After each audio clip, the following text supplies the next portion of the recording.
જય હિન્દ મિત્રો, હું ગિરધરભાઈ પ્રજાપતિ, આમ આદમી પાર્ટી. ગુજરાતમાં ભાજપના રાજમાં નકલી દૂધ, નકલી ઘી, નકલી પનીર, નકલી છાશ, નકલી ટોલ ટેક્સ, તમારે નકલી જ આ સરકારે નકલી મને તો લાગે છે. હવે ભાજપને દારૂના હપ્તા ઉઘરાવવાના સિવાય બીજું કોઈ છે જ નહીં. જ્યાં સુધી ગાંધીનગર સુધી આ બુટલેગરોને તમે કેસ કરો, ફરિયાદ કરો, તો એ તમને આમાં તમારી ઉપર કેસ કરે. હવે અમદાવાદમાં એક વખત હમણાં વર્ષથી પહેલાં પત્રકારે રેડ પાડી, બધા જોવે છે, છતાં એની ઉપર કેસ કરે. એટલે આ ખરેખર આ સરકારને હપ્તા ઉઘરાવવામાં જ રસ છે. લોકોના જીવ જાય કે ન જાય એને કાંઈ છે નહીં. જ્યારે કોઈ મૃત્યુ પામે એટલે એ પછી કડક ફાસ્ટેગ ચલાવશો, કડકમાં કડક સજાને. હર્ષ સંઘવી સાહેબ ખાલી મોટી આવીને એક જ સ્ટોરી બનાવી નાખે, બીજું કશું કરતા નથી.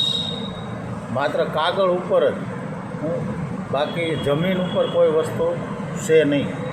ભાવનગરમાં ઝેરી દારૂ પીવાથી કેટલા લોકો અત્યારે હોસ્પિટલમાં છે, 9 લોકો મૃત્યુ પામ્યા અને અનેક લોકો સારવાર હેઠળ છે. ગાંધીના ગુજરાતમાં દારૂબંધી હોવા છતાંય સિટીમાં ગામડે બેફામ દારૂ મળે. હવે આ વસ્તુ તમારે ખાલી આપણે વાંચવાનું અને સાંભળવાનું, બીજું કોઈ વસ્તુ તમારે કાંઈ એમાં જોવાનું નહીં. ભાજપ નેતા અને પોલીસના હપ્તા ઉઘરાવવા સિવાય કોઈ કામ જ નથી. જ્યાં જોવો ત્યાં ખાલી કડક કાયદો બનાવીશું, તાત્કાલિક પકડવામાં આવશે. આ ફાંકા ફોજદારીમાંથી કોઈ ઊંચું આવતું નથી.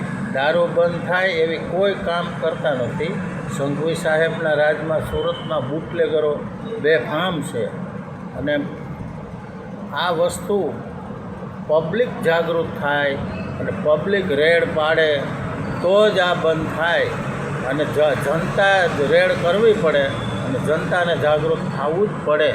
અને આ સરકાર નકર હપ્તાખોરીમાંથી ઊંચી આવતી જ નથી. સરકાર નકર હપ્તા ઉઘરાવવામાં સમજે છે.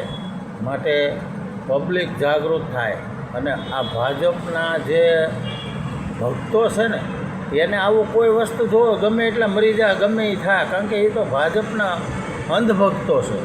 આમાં કોઈ બોલશે નહીં. કોઈ કલાકાર હશે, કોઈ અંધભક્ત ભાજપના હશે, આવામાં મૃત્યુ પામે તો કારણ કે એના ગુરુ છે, ગુરુ વિશે બોલાય. એટલે આ વસ્તુ જાગૃત નાગરિકને થવું જ પડશે. જય હિન્દ, જય ભારત.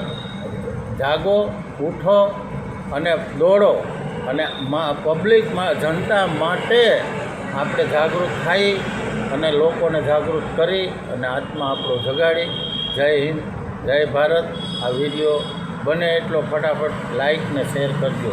જય હિન્દ, જય ભારત.